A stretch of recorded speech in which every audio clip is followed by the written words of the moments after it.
Kadahilanan kaya siya namatay dahil ang kasalanan po natin nagkaroon ng kabayaran. Ito po ang kamatayan. Kung kaya pinakita niya po ang pag-ibig niya sa ating lahat. Jesus took the sins of the whole world, though he never sinned. Tinako niya lahat ng kasalanan natin, bagamat di siya nagkasala. He rose from the grave. Siya ay bumangon sa libingan. His promise is anyone that believes in him and turns away from their wickedness, At he ang, will bring eternal life. at ang pangako niya sa kanyang pagkabuhay na muli para iligtas tayo sa kapahamakan at magkaroon tayo ng buhay na walang hanggan. Death is not the end for anyone in Christ. Ang kamatayan ay hindi katapusan sa lahat ng mga nakay-Kristo. Separate from God, eternal judgment does not have to happen. Ang pagkahiwalay sa Diyos ay lubhang nakakatakot na bagay. You know, I used to not be a Christian, and I was a pretty wicked person. Ako ay naging Kristiyano, pero ako rin naging Kristiyano ng kasalanan. So if you're here and you don't know Jesus, let me tell you, I understand it's easy to stay in your sin. So hindi po natin alam kung sino na nakatanggap natin sa Panginoong Hesus na nandito, pero kung meron po sa atin, wala pa sa Panginoong Kristo, dapat po natin maunawaan ang mensahe ng Panginoon. Jesus can set you free. He's far greater than any sin you want to hold on to. Kaya ang Panginoong Hesus ay ang dahilan para tayo lumaya sa ating mga kasalanan. He wants to restore a relationship. Nais niya magkaroon tayo ng malakas na relasyon sa ating Panginoon. He won't push you away if you come to him. Matibay na relasyon sa Panginoon at nais ng Panginoon na mas lalo pa tayong maglingkod sa Kanya. And the Bible says, whom the Son sets free are free indeed. Sabi ng Biblia, ang lahat ng sumampalataya kay Jesus ay mapapalaya sa kasalanan at kapahamakan. Eternal life and a continuing relationship with God is what you get. At ang buhay na walang hanggan, ito ay tuloy-tuloy na relasyon sa Diyos hanggang tayo ay makapagpapalit. That is the greatest gift of God. I know you as his child. At nais ng pagplano ng Diyos sa bawat sa atin, magkaroon tayo ng katagumpayan sa pamamagitan ng pagtitiwala sa Kanya. The enemy wants you to be distracted with the world, things that make you feel good. God cares way more than that. Ang kaaway, gaya ng palabas natin, ang nakita natin sa palabas kanina, nais niyang sirain ang ating mga buhay. Pero ang Panginoong Hesus, nais niyang magkaroon tayo ng matagumpay na pamumuhay. You know, Jesus, ever since I started following Jesus, I've noticed a difference in myself. So lahat tayo ay hindi magkakaparehas, pero dahil sa Panginoon, maaari tayong magkaroon ng ugnayan sa isa't isa. And it wasn't by any of the good works I've done. It was by His Spirit living in me that's empowered me to be free. Ang buhay na walang gan at pagkapalaya sa kasalanan, hindi sa pamamagitan ng ating gawa, kundi sa tulong ng Panginoong Hesus at ang banal na Espiritu na tatahan sa atin. I believe what He's done to me, He could do to you guys. Ako ay naniniwala, lahat na gaya ng aking pagtitiwala, maaari nyo rin gawin na magtiwala sa Panginoon.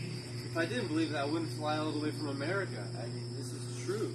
So, kung di ako naniniwala at nananampalataya, hindi ako makakarating dito. Subalit, ako'y nakarating dito dahil may ginamit ang Panginoon.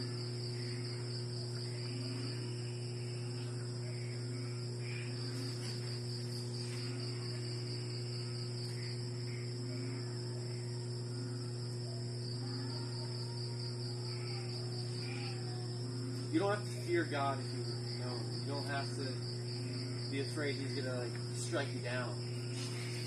You don't have to feel like you have to be perfect. So, nais ng Panginoon sa atin, hindi tayo magsumikap na maging sakdan.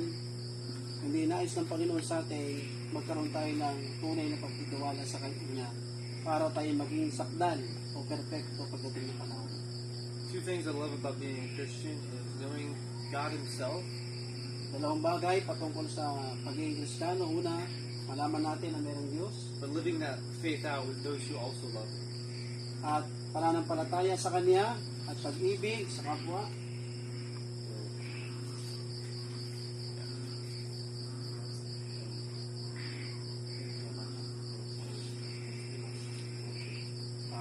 So yun po, Yeah.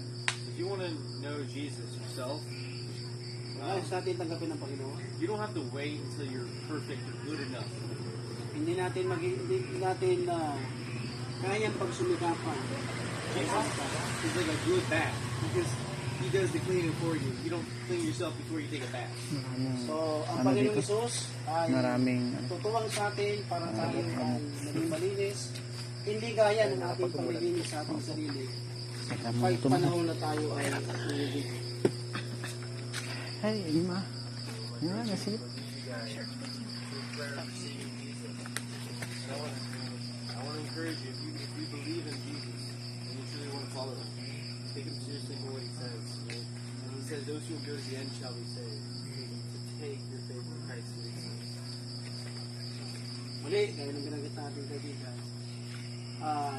Gaya na aking binanggit din as well, hindi ko alam kung sino sa inyo nakatanggap na sa Panginoon. We as Baptists, alam natin yan.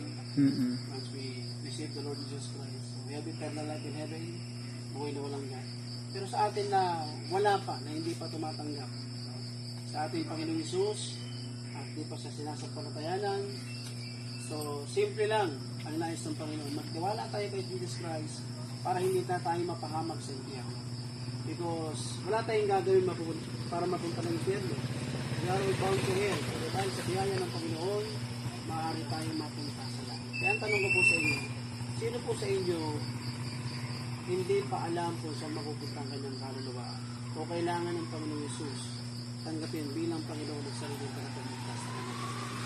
Hindi bang palatas ng kamay sa nais mapunta sa langit ang kanyang kaluluwa? Sige po, taas po natin mga kapatid sa atin. Okay? Nais mapunta sa langit ang kanyang kaluluwa. So if we already believe the Lord in Jesus Christ as Lord and Savior, nais po ng Panginoon tayo ay magkaroon ng mas malalim pa na ugnayan sa ating Panginoon sa Kristo. At yun po ay ang ating paglilingkod sa Kanya. Kaya sabi po ng kaibigan natin kanina, kung tayo nagtiwala sa Panginoon, hindi nangangahulugan, tayo ay sakdal na, wala lang kasalanan, andun pa rin po yun. Pero dahil sa biyaya ng Panginoon, tayo ay Kanyang binibigyan ng katagumpayan na nagmumula sa Kanya. So kaya tayo ay mananalangin sa Panginoon, ganun pa rin ang sa kamay. But I try my best na